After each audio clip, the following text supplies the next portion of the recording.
महाराज जी चरण स्पर्श। महाराज जी मैं हाल में ही भारतीय वायुसेना से सेवानिवृत्त हुआ हूँ। मेरे वृद्ध माता पिताजी गांव में रहते हैं और मैं अभी बेंगलोर में रहता हूँ। मेरे माता पिताजी चाहते हैं कि मैं अब गांव में ही उनके पास रहूं, उनकी सेवा करूं। गुरुजी मेरी भी यही इच्छा है, परंतु अपने बच्चों की शिक्षा के बारे में सोचता हूँ तो धर्म संकट में पड़ जाता हूँ। मेरे माता पिता किसी भी हालत में उनको बंगलौर बुलाइए तो आप फिर आपका अब विशेष कर्तव्य है माता पिता को सेवा देना और उनको दुलार देना, पैसा देना नहीं।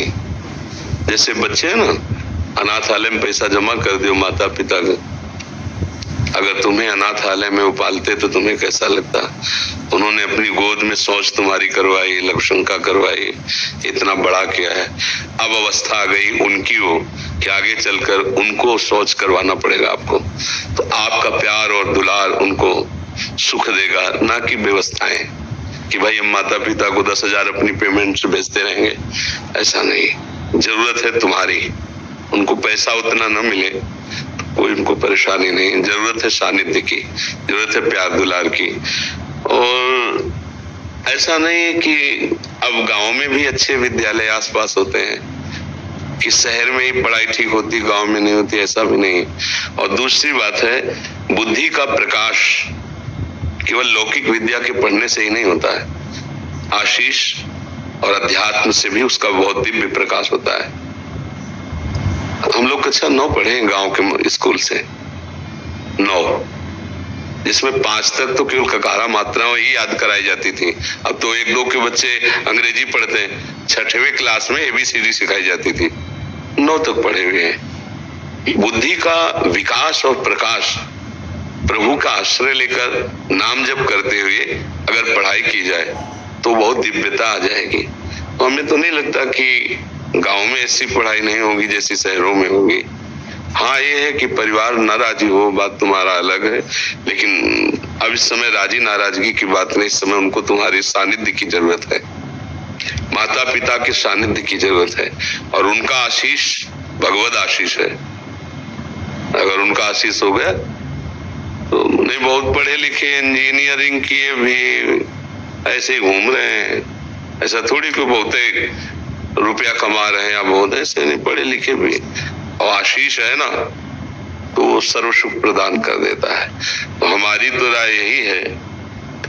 अभी कल ही परसों सत्संग में आया था कि पृथ्वी से महान कौन, यक्ष ने पूछा, तो युधिष्ठिर जी ने कहा माँ, और आकाश से बड़ा कौन, उनका पिता। मतलब पृथ्वी से भी महान और आकाश से भी बड़ा माता पिता का पद रखा गया है। अगर उनको हम अवसर में, जब तक वो अपना कर्तव्य, तो देखो आप खुद कह रहे हैं कि आप एक अच्छे सरकारी सेवक रहे और रिटायर हो गए, उनके कर्तव्य में कोई कमी नहीं रही, आपने भी प्रयास किया। अब आपके कर्तव्य का समय आ रहा है, वो आपको कह दें कि नहीं कोई बात दूर रहो तो भी नहीं, वो आपको गाली भी दे तो ठीक से सेवा नहीं कर तो भी नहीं।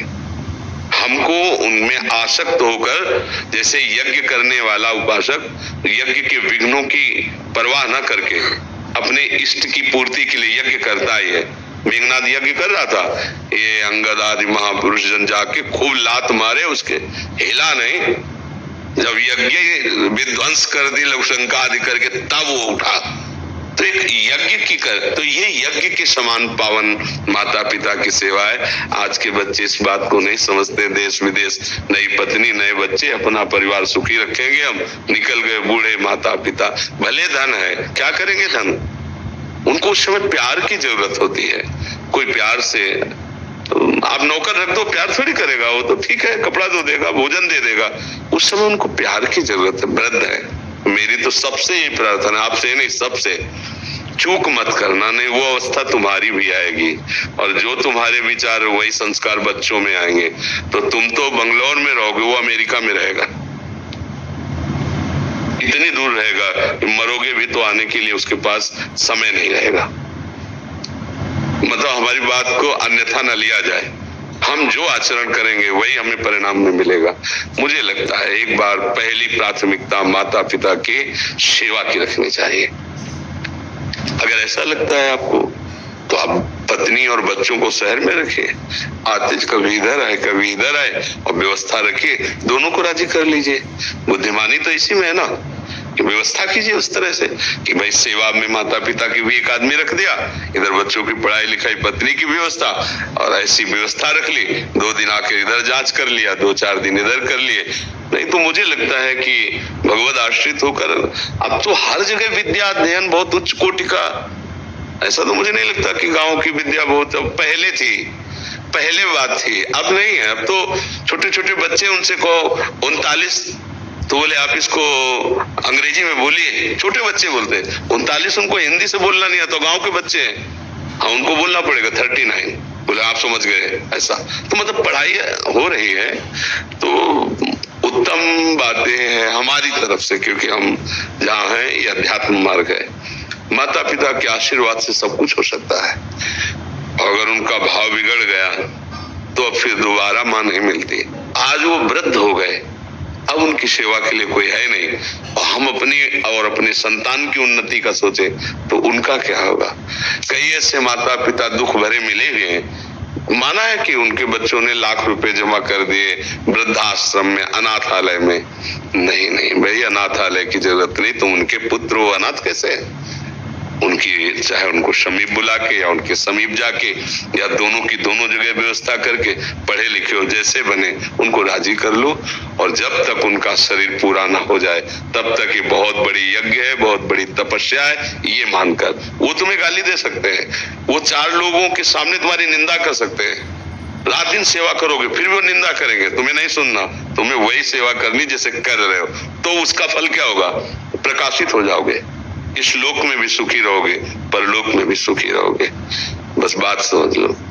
हाँ, अगर समझ आ जाएगी तो, नहीं तो फिर ये तो बाबा जी हैं, हम तो सलाह दे देते हैं, मान लो तो मान लो, ना मान लो तो फिर अपने ऊपर थोड़ा सोचो, कल वही दशा आएगी। और तुम जिनको लाडले की, जिसकी उन्नति की चाह कर, तो ऐसी उन्नति के सोपान पर चढ़ जाएंगे तो विदेश में रहेंगे। बोले इस समय अमेरिका में है लड़का, अब तुम परेशान हो, पानी देने वाला कोई नहीं, सूचना भी जाएगी कि पधार रहे हो तो जलने के बाद ही आ सकते हैं, क्योंकि वो तुरंत पास थोड़ी है कि गांव के हैं, इस गांव से उस गांव में आ गए। वो मालिक देख रहा है, एक एक वृत्ति देख रहा है। धन और लौकिक उन्नति तभी सुख देती है जब उसके साथ आशीष हो, बड़े बुजुर्गों का आशीर्वाद हो। तो कम पैसा भी होगा ना तो तुम चौड़ी छाती आनंदित करके घूमोगे, और उनकी डाह, उनकी जलन, वो फिर दुख। आज हमारा समाज इस बात को नहीं समझ पा रहा है, बूढ़े माता पिता का सम्मान करना भूल गए। एक परिचय के थे तो ऑफिसर थे, तो उनके पिताजी गांव के थे, अंगोछा डाले और ऐसे कांच लगाए और गए वहां। पहले तो घुसने ही नहीं दिया, तो उनका ले जो तुम्हारे सर हैं उनके हम बाप हैं, तो हाँ रास्ता जब गए तो वो कुर्सी से नहीं उठे। तो उन्होंने देखा उनका, अब पिता तो पिता ही ला देखा, तो उनका हम तो मिलने आए थे आपसे, बात की, वो वापस हो गए। और जब वापस हो रहे थे धीरे धीरे कदम से, तो उनके बगल वाले ऑफिसर, ये कौन था? आपसे कोई प्रणाम नहीं किया, मतलब आपको सलूट नहीं किया आप ऐसे? बोले हमारे घर का एक नौकर था, वो मिलने आया था। उनके कान में आवाज पड़ी, बस आंसू गिराते हुए गए। और जब मिले हमसे तब बताया कि कह रहा था अपने ऑफिसरों के सामने कि हमारे घर का नौकर है। बोले पढ़ाया लिखाया, मेहनत करके उसको उस पद में पहुंचाया, और हम ही को कह रहा था कि नौकर है, उठ के पैर भी नहीं छुआ था। कल्याण की तो बात जाने दो, कभी शांति और चैन से सो नहीं पाएगा, क्योंकि औरों का साथ चाहे विलंब से लगे, जिसने पाला है वो माता पिता, नौकर अरे उठ के छूते तो उनका हृदय भारी हो जाता है कि पढ़ाया लिखा है ना, देखो मेरा लड़का सभा में अफसरों के सामने पैर छू रहा। ये एक काशी भेजा बेटे को पढ़ाने के लिए, थोड़ा मेहनत करके किसानी से, ब्राह्मण परिवार का था, विद्वान बने हमारा पुत्र, अच्छा। और 10 वर्ष यहाँ से पैसे भेजते, 10 वर्ष बाद आए तो पिता तो किसान आदमी, अब उनको पंडितों के बीच में पिता ने जो बहुत सूक्ष्मता से देखा। पाया जैसे जैसे देखो प्रणाम की एक मुद्रा, पेट में हाथ लगाया ना, ऐसे देखा प्रणाम कर, पेट में चरण में हाथ लगाया, दिलाई देखा है ऐसे तो ऐसे ही वो समझ गया। का बेटा पढ़े है? बोले हाँ पढ़े है। बोले लेकिन पढ़ाई का जो फल है वो तो दिखाई नहीं दे रहा मुझे। विद्या विनयम ददाति, विद्वान पुरुष विनम्र होता है, विद्या नम्रता प्रदान करती है। तुम्हारे अंदर अभी वो विद्या नहीं है जिसको पढ़ाने के लिए भेजा था, वो विद्या तुम्हारे अंदर नहीं। तो उनका आप जांच लीजिए, आप हमसे जो प्रश्न चाहें वो प्रश्न कर सकते हैं, जैसा चाहे आप। हम बोले अपने गुरुजी से पूछना जाकर के, एक बार काशी जाओ, पैसा हम फिर देते हैं, कि पिताजी ने कहा है कि तुम्हें वो विद्या प्राप्त नहीं जिस विद्या के लिए हमने काशी भेजा था। आज हम लोग बहुत पढ़े लिखे ग्रेजुएट हो रहे हैं, लेकिन वो विद्या धूर्तता ला रही है। नहीं देखा, कठोर शब्दों से माता पिता को उत्तर दे देना, तुम क्या जानो पुराने जमाने के, हमारी आधुनिकता की नई समाज ऐसा, जो प्रातः काल उठ के रघुनाथा, मात पिता गुरु नावई माता, जो स्वयं भगवान है, वो अपने माता। आज हम ग्रेजुएट हो रहे हैं, उनके चरण छूने में सब चाहते हैं। अगर वो बीमार हो जाएंगे तो उनकी सोच फेंकने में सब चाहेंगे, और उन्होंने वर्षों हमें गोद में लगाया है लघु शंका की। तो मुझे लगता है ये पढ़ाई लिखाई संपत्ति ये चैन नहीं दे पाएगी अगर बुजुर्गों की छाती जली और उनको लगा कि, तो मेरी प्रार्थना सबसे, आपको ही निमित्त बनाकर उपदेश दे रहे सबको, कि भाई मेरी बात मान लेना, जीवन भरे पछतावे से मुक्त नहीं हो पाओगे अगर अपने माता पिता को इस स्थिति में छोड़ दिया। तो इसका तुम कुछ भी बन जाओ, जलोगे, रात दिन जलोगे। देख लेना, हमारे वचन याद कर लेना। और अगर वो ऐसे करके ऐसे कर देला तो नमक रोटी भी खाओगे, मस्त घूमोगे, कोई बाल बांका नहीं। माता पिता भगवान का स्वरूप होते, वो दुलार कर दे, आशीर्वाद दे देना कि हमारा बच्चा बहुत हमारी सेवा हो गया, वो भगवान बैठा अंदर देख रहा है।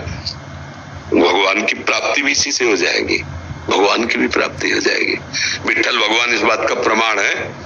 पुंडरीक जी अपने माता पिता की सेवा करते थे, भगवान का स्वयं आकर भगवान कहा कि हमारा साक्षात्कार कर लो, मैं भगवान हूँ। आज भी बैठे हैं, जो विठ्ठल भगवान है ऐसा।